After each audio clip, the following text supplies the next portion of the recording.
انسان دشمن چې کوم دی دا څه دی ظاهري دی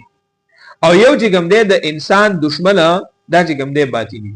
صحیح باطني دی نو د ظاهري دشمن سره مقابله اسانه ځکه چې په نظر راځي او باطني دشمن چې درته نه ښکاري دا ډیر غټ غضب دی د سره مقابله کول دا ډیر ګران دی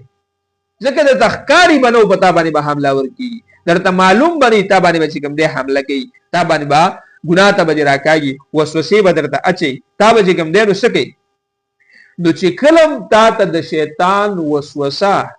دا پتا غالب کیږي ستا په دماغ غالب کیږي تا ته وسوسې ډېرې تا ته پته ده چې دا شیطان ما یو وس یو ګناه طرف ته راکاږي نو ګوره د وسوسې اصل علاج چې کوم دی اعوذ بالله من الشیطان الرجیم دا خدای پاک ښودلی دی اعوذ بالله وایا تا ته به الله جل جلاله د دې شیطان نه چې کوم دی نو څه درکوي بچوالی درکوي د ده د وسوسې نه به چې کوم دی نو ته څه کېږي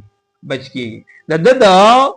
حملې نه به ته بچ کېږي نو اعوذ بالله من الشیطان الرجیم دا په کثرت سره شروع او دا وایه ته به شیطان دا بعضې وخت کې د انسان په ذهن باندې شیطان دا غالب شي نو ویني دونه حد تیرا داسې کې وهمیم کې وسوسې مو ته اچي د دین په باره کې د مسایلو په باره کې د اودس په باره کې د معاملاتو په باره کې داسې چې کوم دی په کور کې سړی پکې وهمي شي داسې حد ته ورسېږي چې بیا شکونه او شکوک او شبهې کوي او داسې حالت او داسې خلک مریدین مناسب چې په شک او شبهو کې خلکو په خپله ښځه باندې او خپل خلکو باندې ډزې کړي دي او وجلي دي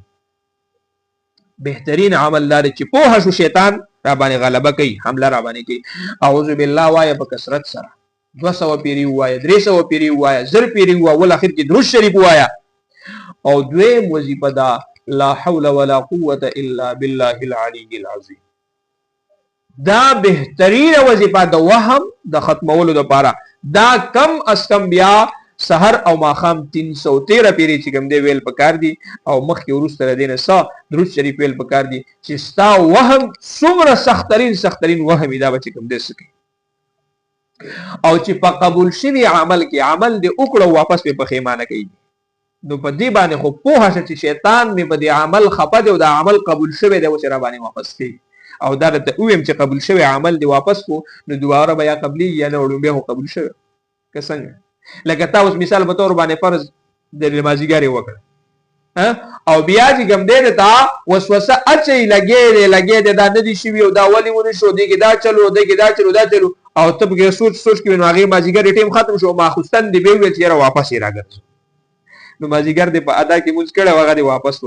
واپس دې کو دوباره به یا کېږي یا نه نو هغه خو به بلکل نه کېږي هغه باندې خو پوه شي دا شیطان به څه کوي